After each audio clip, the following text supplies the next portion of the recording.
Before we begin, tell me where you're watching from in the comments. If you love billionaire drama, hit like and subscribe, because tonight's tale will keep you on the edge of your seat. In the hush before midnight, a grand gala unfolds in the heart of St. Petersburg's most opulent ballroom. Gilded mirrors line the walls. Candlelight dances on the marble floor, and the scent of white roses drifts through the air. Diamonds wink from necks and wrists. A hush of anticipation grips every guest. Our heroine emerges, a vision in ivory silk. You will learn her name soon. But first, has a celebration ever felt like a trap? Music shifts. An undercurrent of tension emerges. Behind the sparkling veneer, secrets stir. A missing guest, a whispered rumor, a promise broken. And somewhere beyond these walls, a figure waits in the shadows. Long lost, long forgotten. Stay with me. This is only the beginning. What happened next? The palace-sized ballroom gleams beneath 12 colossal crystal chandeliers, each teardrop prism refracting every hue of civilization's finest. From the gallery above, private jets hum like distant thunder. Guests descend on gold-trimmed staircases, hushed by black tie protocol. Velvet ropes separate the red carpet entrance from a lane of paparazzi flashes. Cameras pop in synchronicity, every lens hungry for the next headline. Champagne fountains sparkle, levitating bubbles that implode on eager tongues. Waiters in ivory tailcoats drift through the crowd, their silver trays balancing flutes etched with the Wynn family crest.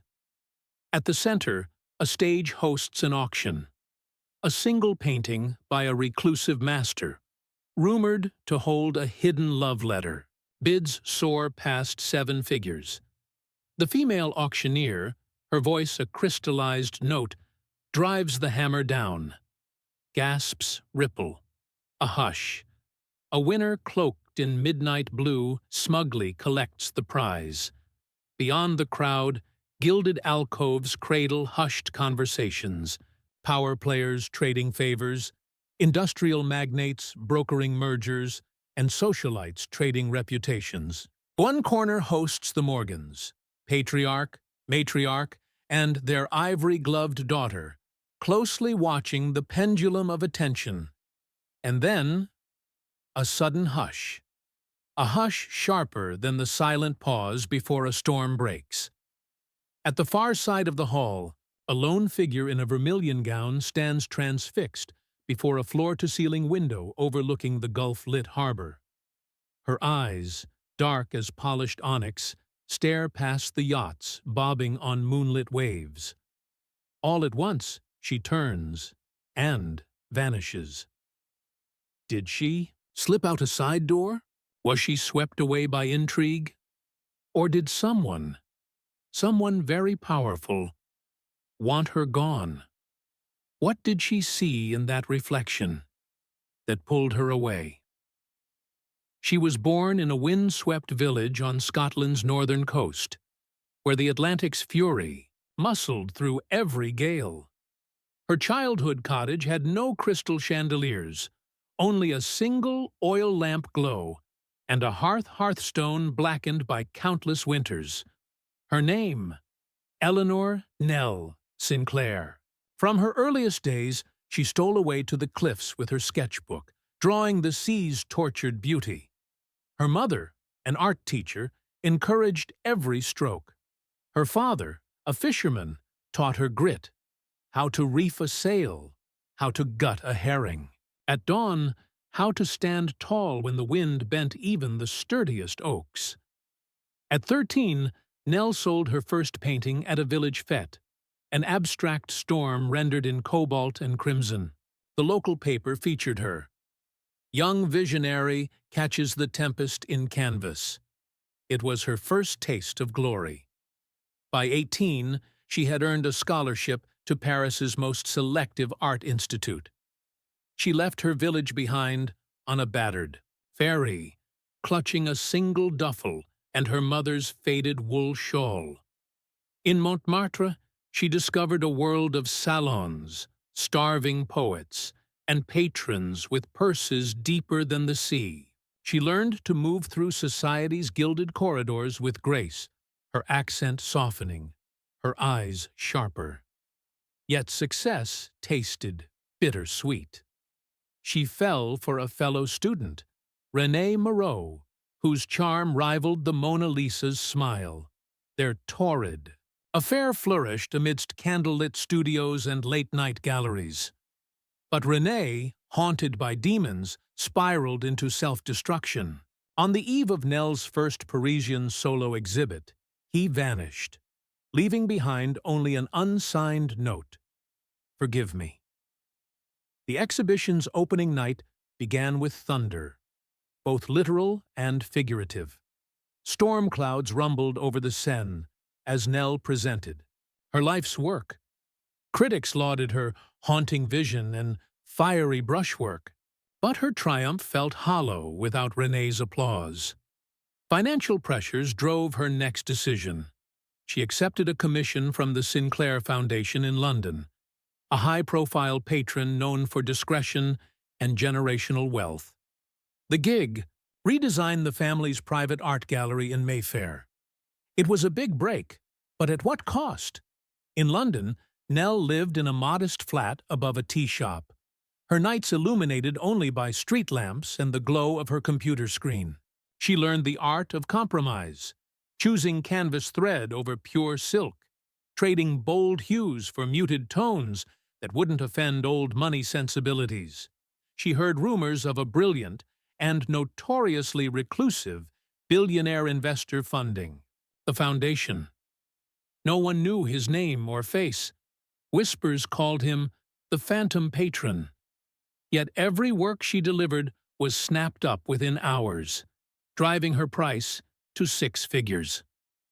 By the time she received an invitation to tonight's gala, Nell had transformed from village dreamer to celebrated artist. Still, beneath her poise lay fragile tendrils of self-doubt. Could she truly belong among these gilded titans, or would she crack under their scrutiny?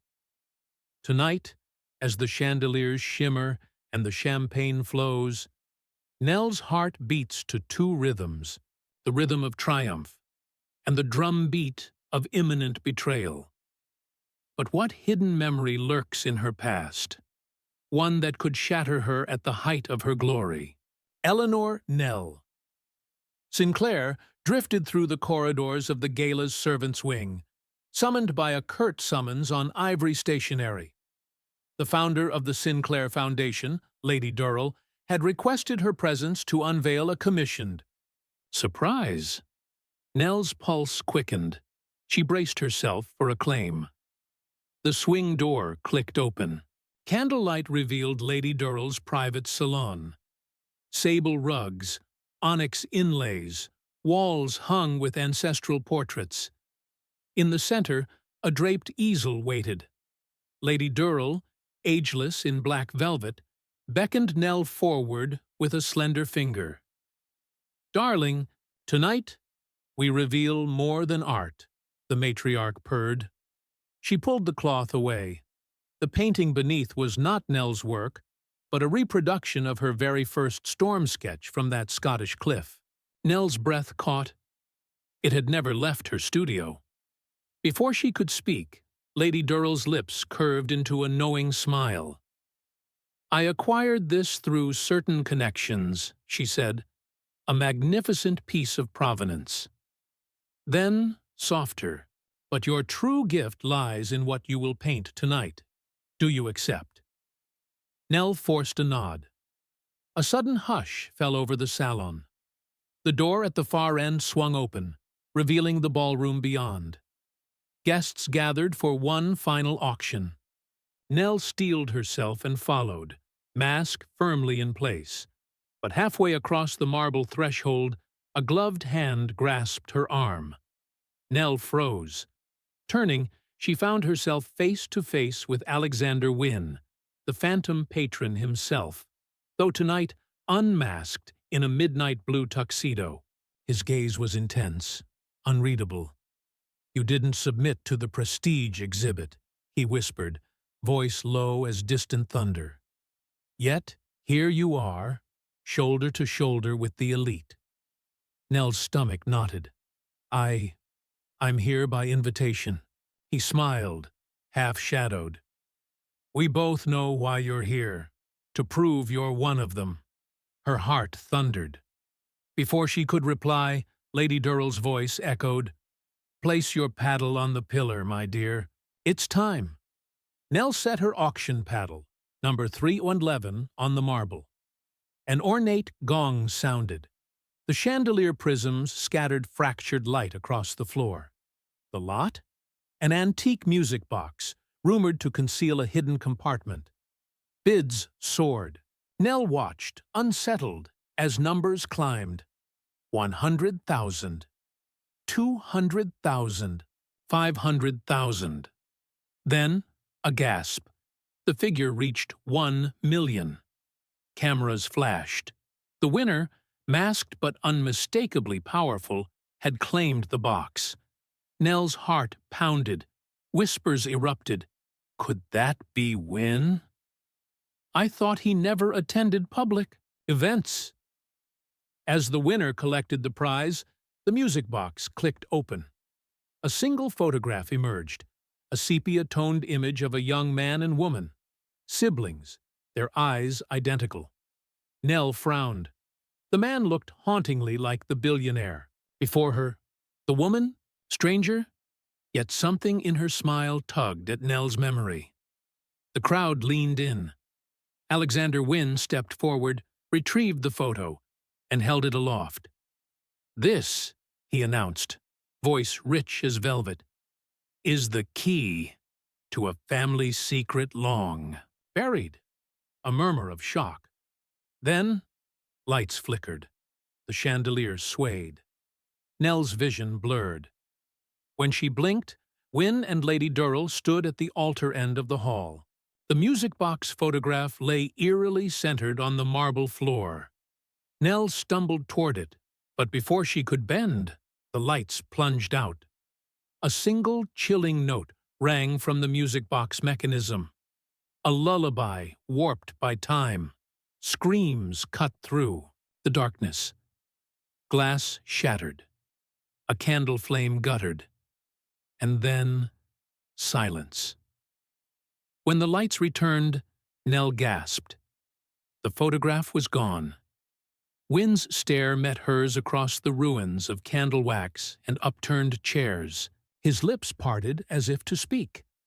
But Nell, shaken, trembling, turned and bolted. She vanished.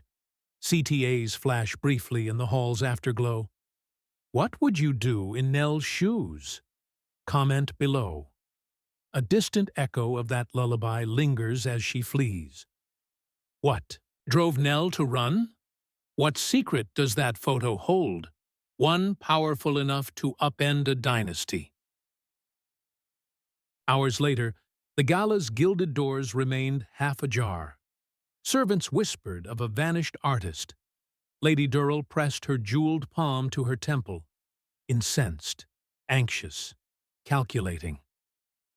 Alexander Wynn stood in the ruined ballroom, flanked by security, face sculpted by fury and concern.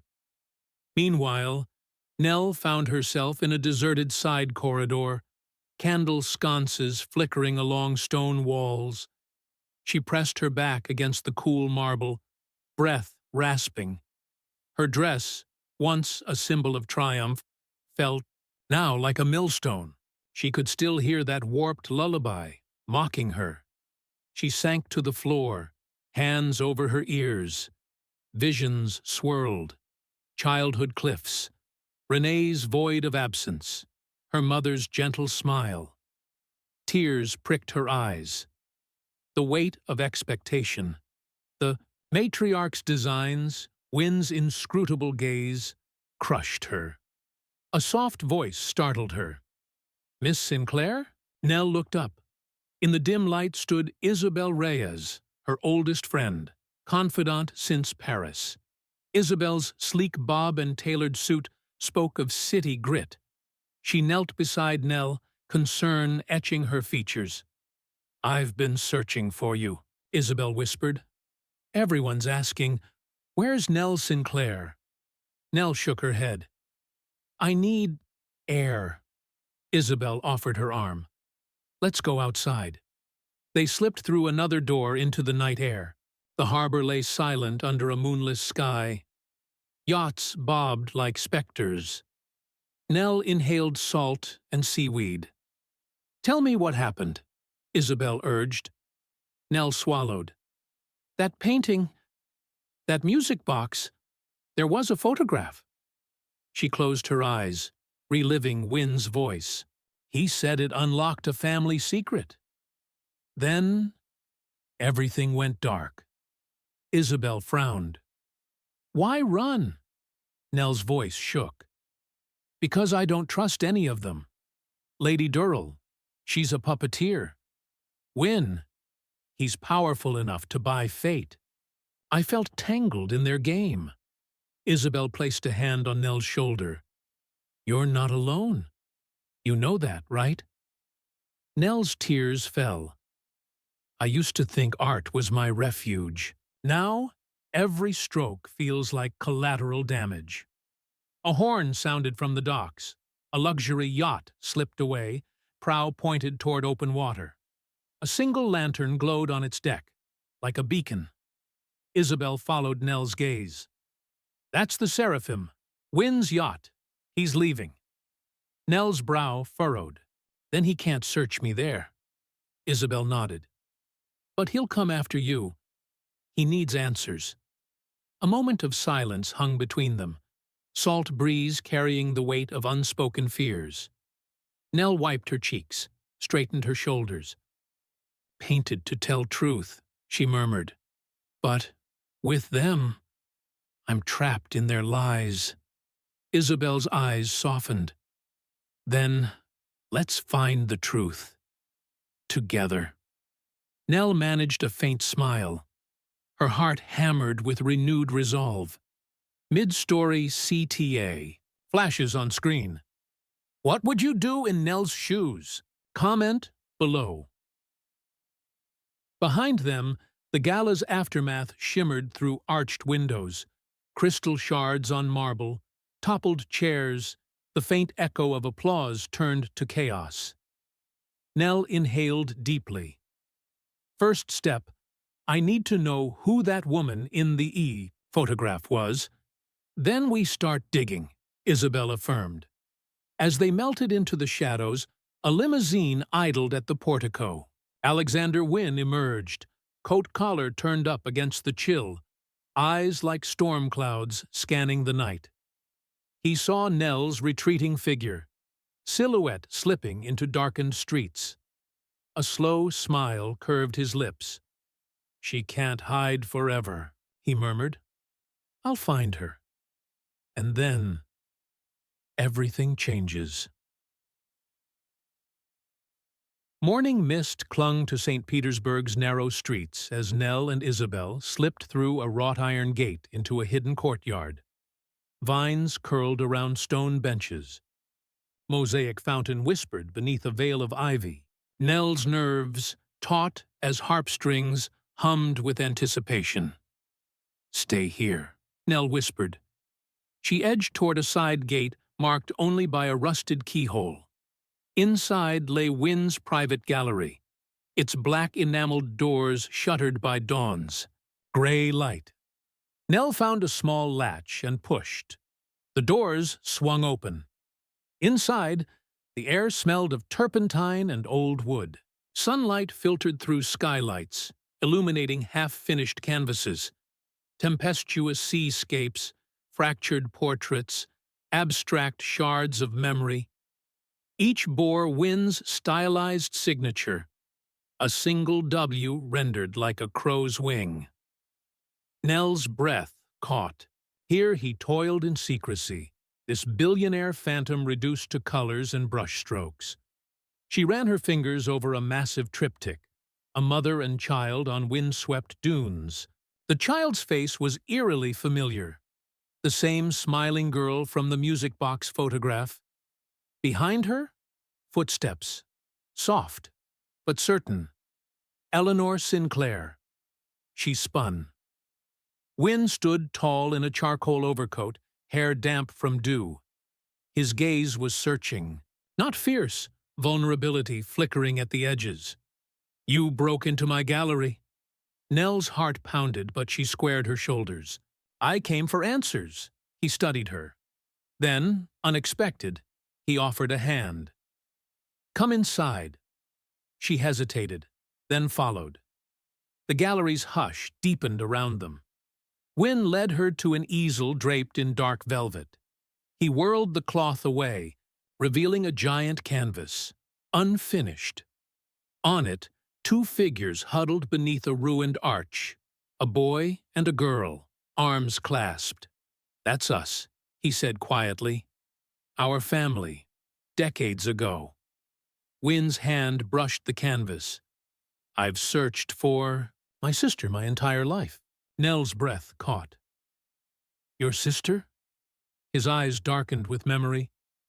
"She vanished when we were children, same age as those figures here.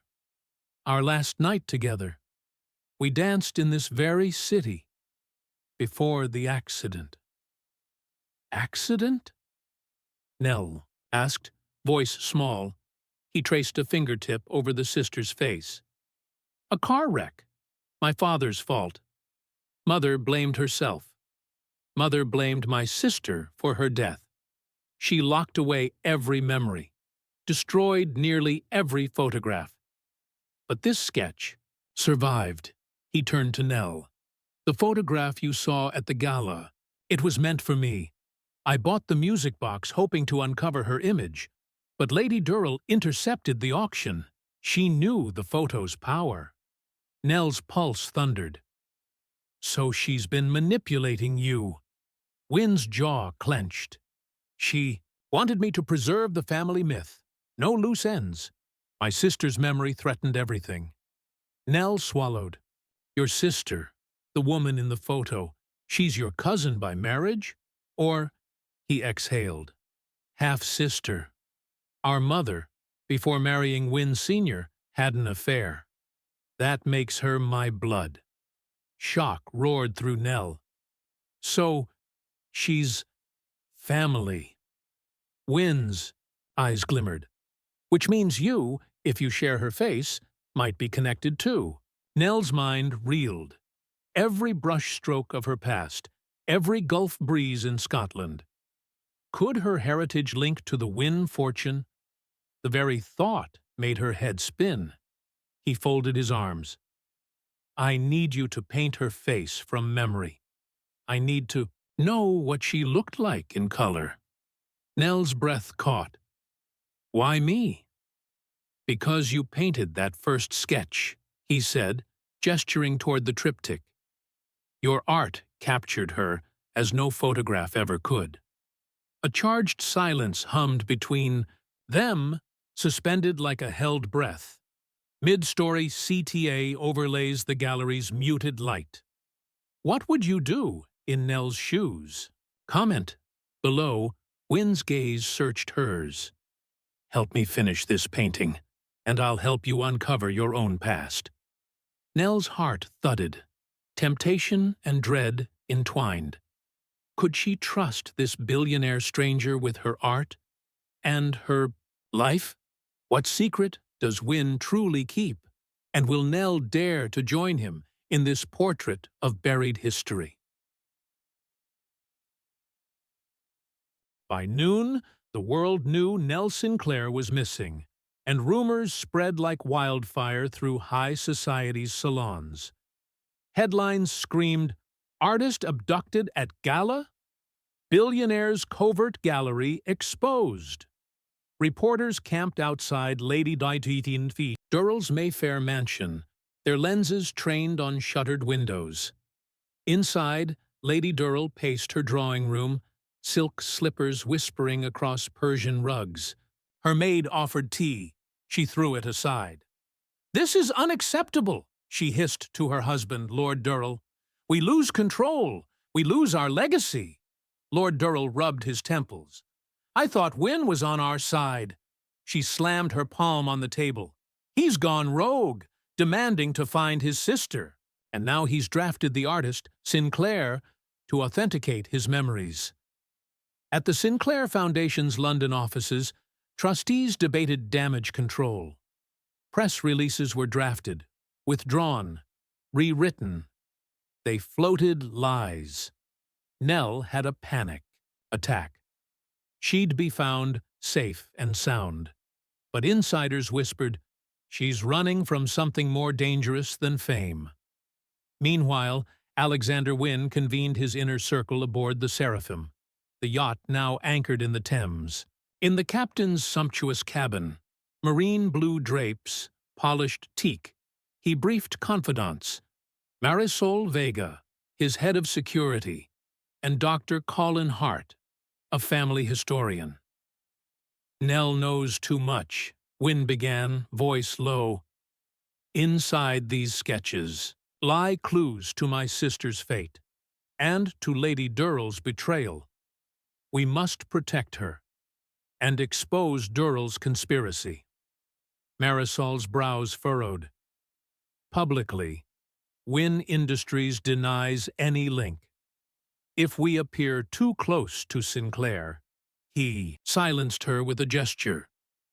"We'll operate off the record. You'll arrange safe passage for Nell back to Scotland." Discreetly, Dr. Hart tapped his tablet. "I've cross-referenced ship manifests and Foundation ledgers. Durrell's people intercepted every photograph of Wynn's sister, but I've located a surviving journal, encrypted code in the margins." Wynn's eyes gleamed. "And you can decrypt it?" "Theoretically," Hart said, voice cautious. "But we need Sinclair's artistic insight.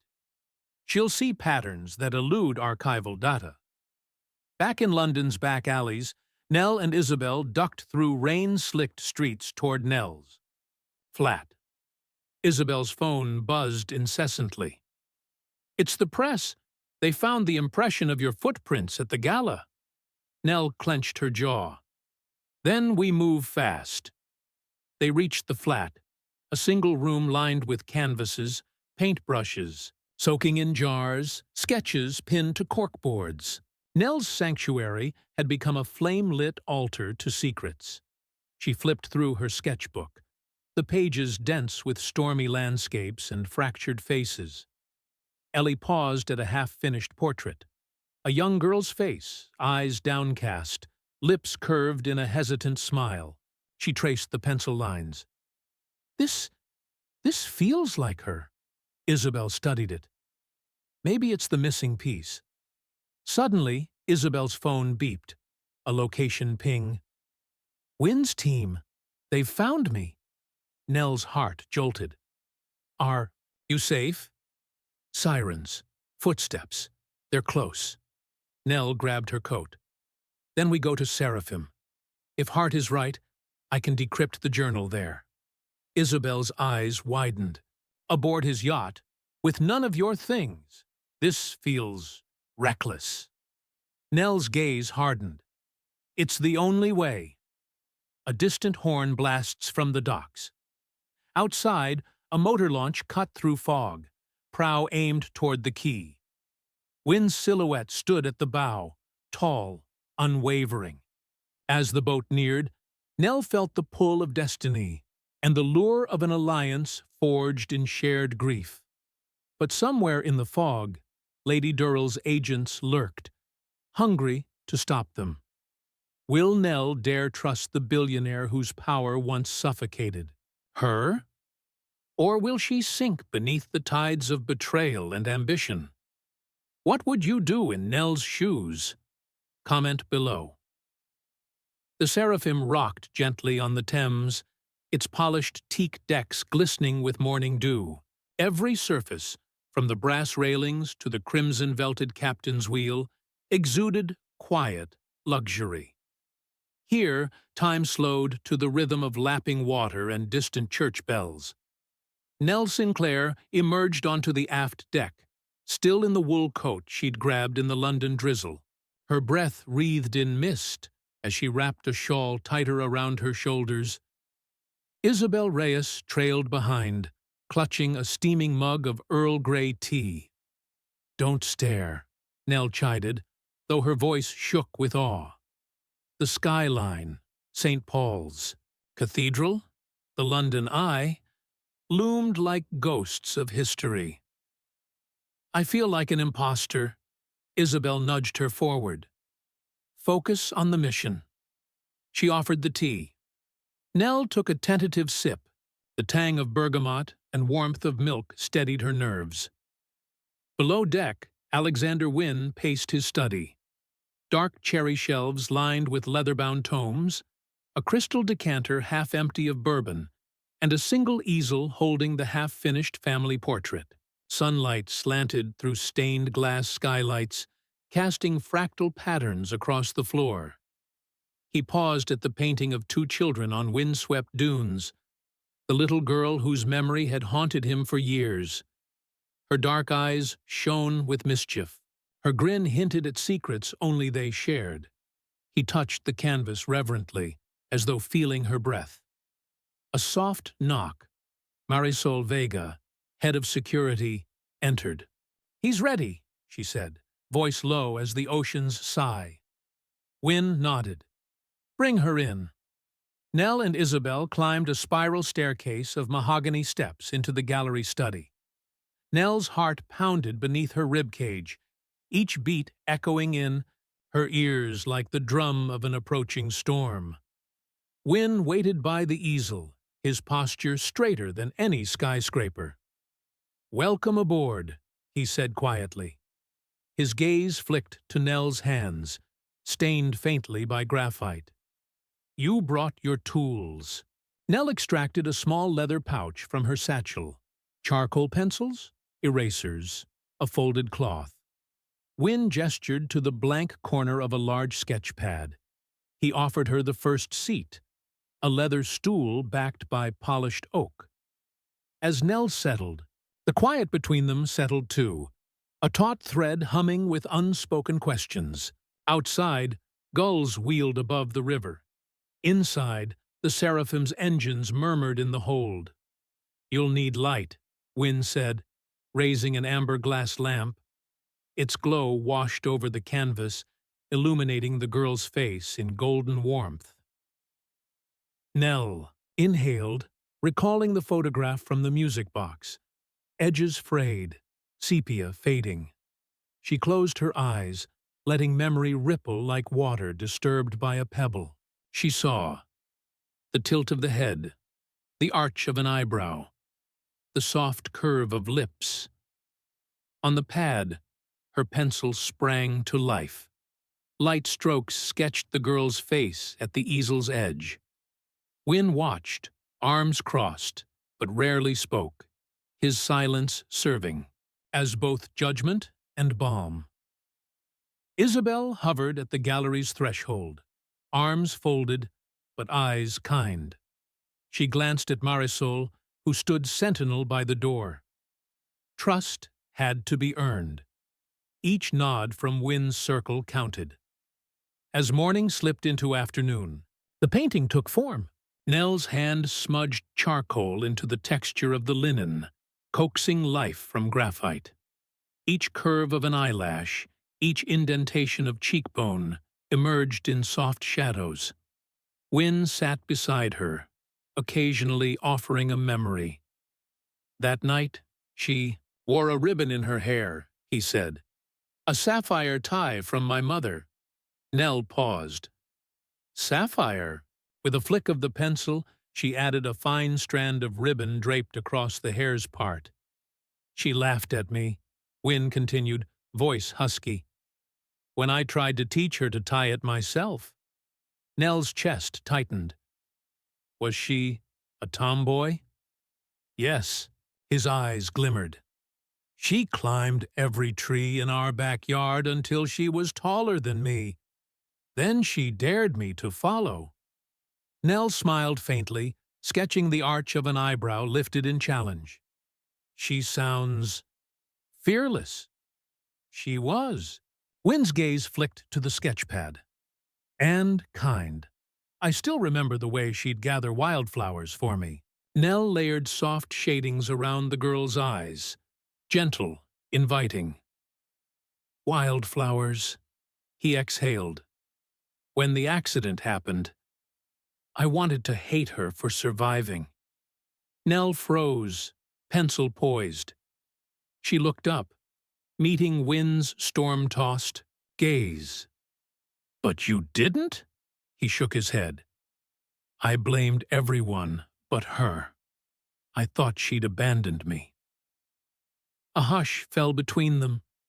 The only sound, the scratch of charcoal on paper and the creak of wood under two souls bridging a chasm of memory.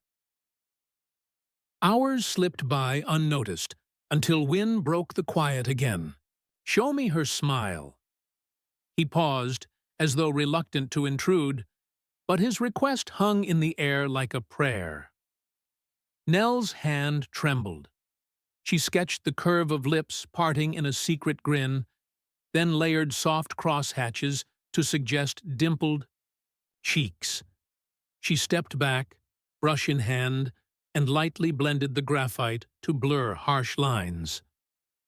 Wynn drew in a breath. That's her. His voice cracked.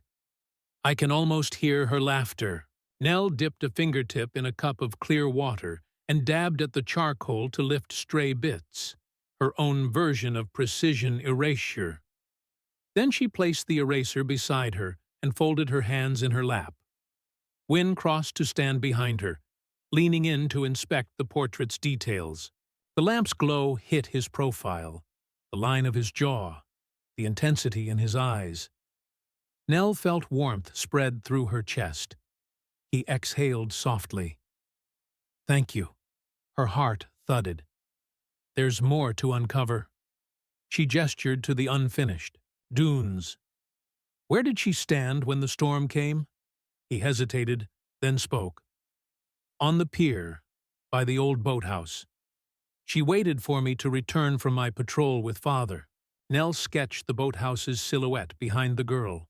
Weathered boards, a sagging roof, brambles crawling up one side. This will help, she murmured. Wynn exhaled, running a hand through his damp hair. I'm going to ask you something difficult. Her gaze rose. Anything. He swallowed. Will you come with me back to Scotland? To the cliffs where she taught me to swim? I need to find that boathouse and the light it held for us both. Nell's breath caught, her fingers stilling. The idea of returning to Scotland, the land of her birth, stirred emotions she'd long buried beneath London's fog. She thought of the wind-blasted village, the hearthstone, her mother's shawl, and she thought of Wynn standing beside her, offering partnership in memory and in danger. Outside, the clarinet's melody shifted to a hopeful refrain. Nell exhaled slowly. Yes, she whispered. I'll go with you. What would you do? In Nell's shoes? Comment below. As afternoon waned, Wynn summoned Marisol. Arrange passage to Scotland at first light. Discreetly, no press. And Dr. Hart, prepare the journal. We depart in 12 hours.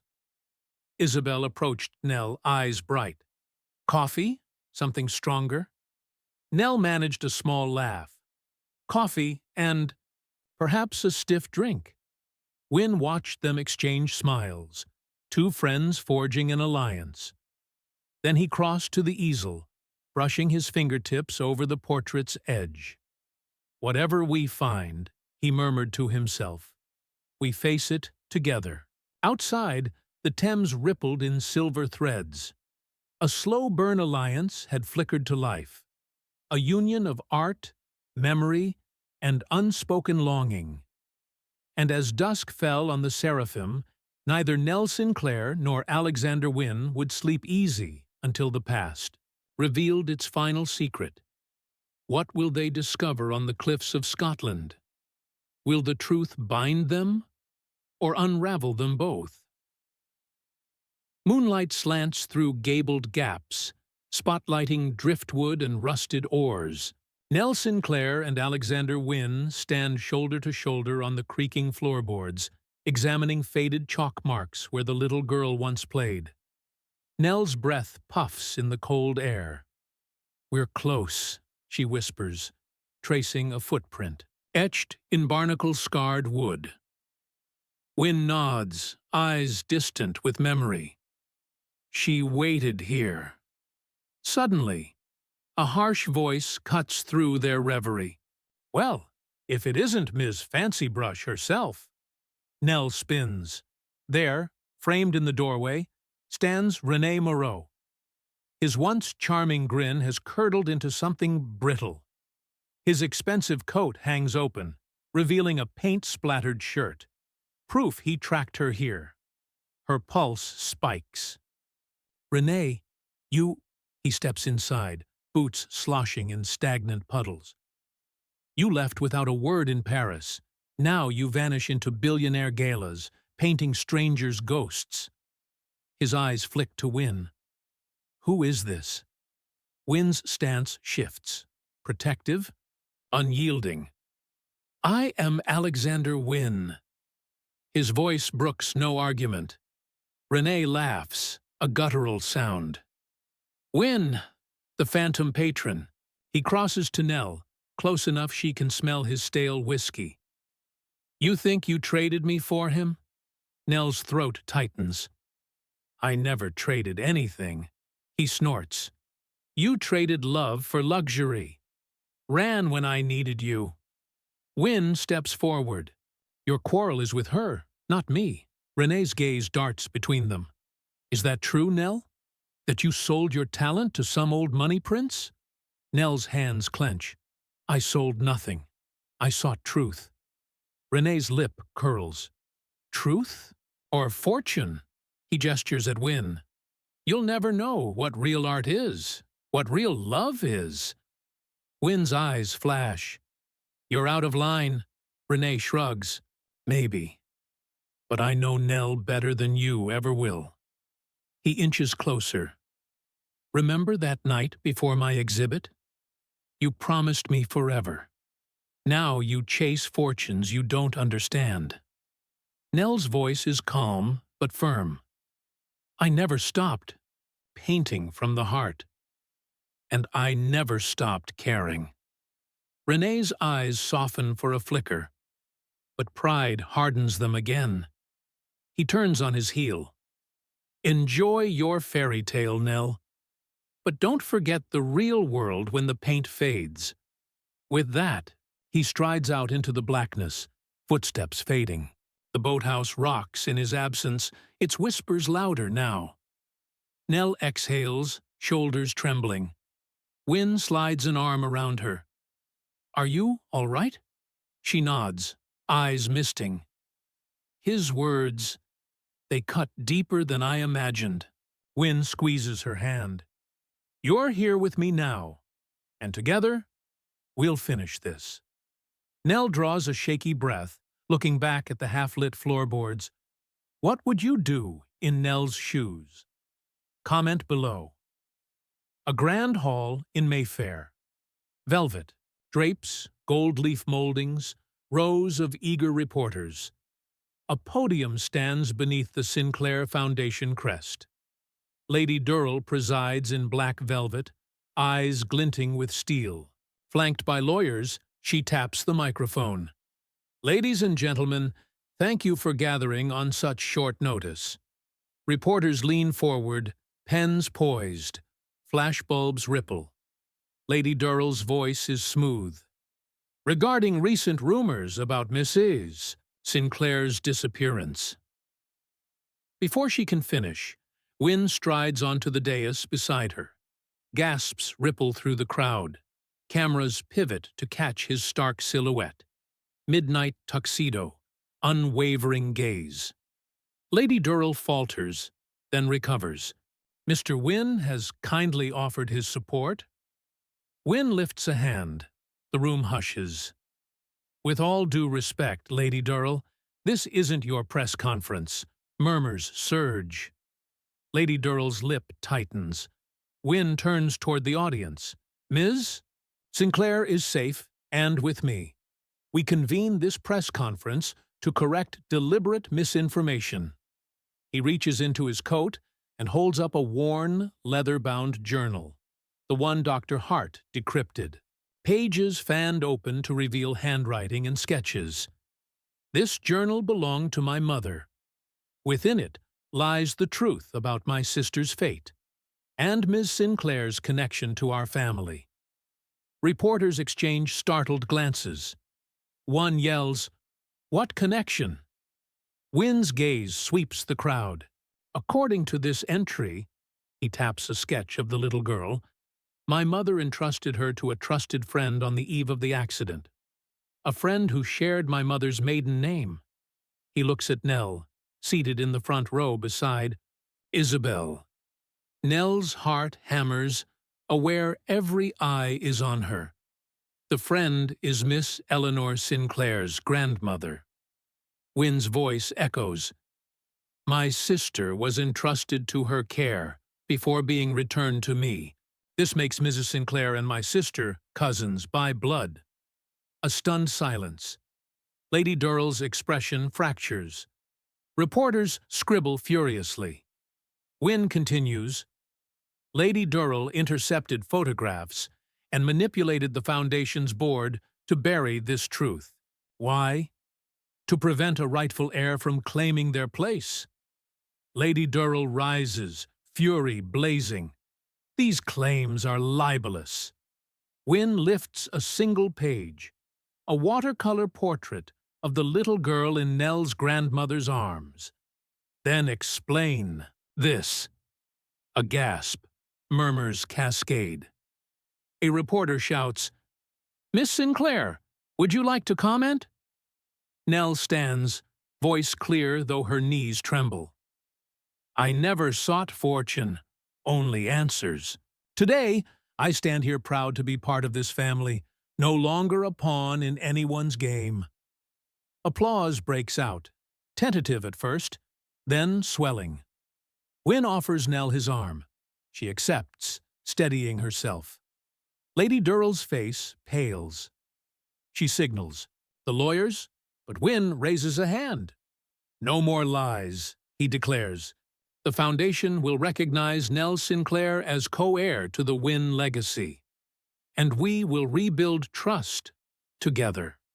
Cameras flash again as reporters clamor for reaction.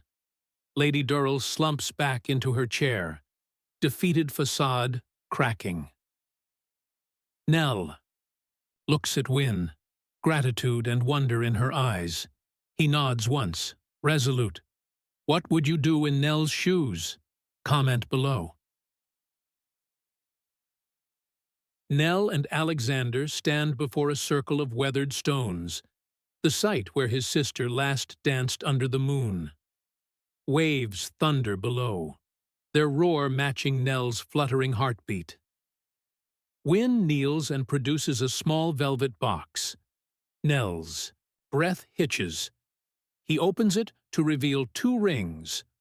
One a simple band etched with Celtic knots.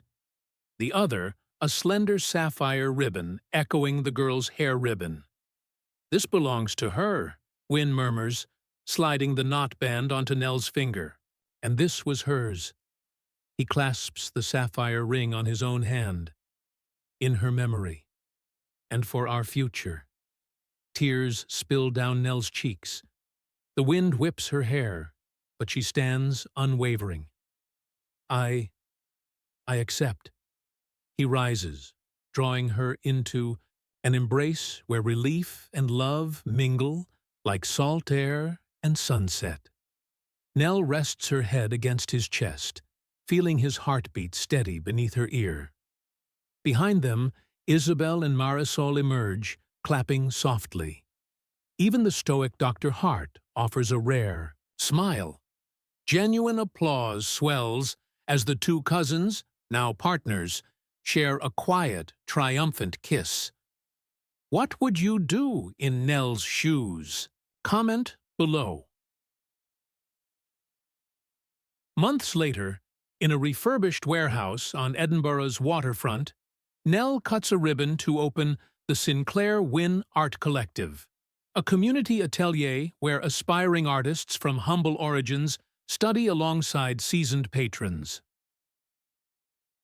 Trekker's lofted space thrums with life. Canvases draped on easels, clay-stained hands shaping futures, laughter weaving through paint fumes. A mural, co-created by Nell and local teens, depicts two children clasping hands beneath storm clouds parted by sunlight. Alexander stands off to the side, quietly handing out scholarships under the guise of a secret benefactor. He watches Nell guide a young painter's brushstroke, pride and affection alight in his gaze. Isabel manages logistics with laser focus. Marisol keeps the peace with a watchful eye. Even Lady Durrell, now an ally retreating from power games, volunteers. As a board member, she meets Nell's eyes and offers a small nod of respect. Nell surveys the scene. Memories of cliffside secrets and gala betrayals feel distant, as if painted on canvas rather than lived. She steps to a lectern and clears her throat. Art saved. My life, she begins, voice warm as autumn light. I invite every one of you to make it your refuge, your truth. Applause rises. Cameras flash for local publications. Nell smiles, heart full. Have you ever found solace in creativity? Share your story below. From vanished at a glittering gala to restored by cliffside vows, Nell Sinclair's journey proves that love and family can emerge from the deepest shadows. Thank you for joining this emotional roller coaster. If you felt every heartbeat and tear, please like, share, and subscribe for our next dramatic saga. Until then, stay tuned for more billionaire love friction, and remember, every secret deserves its moment in the light. Thanks for watching. See you next time.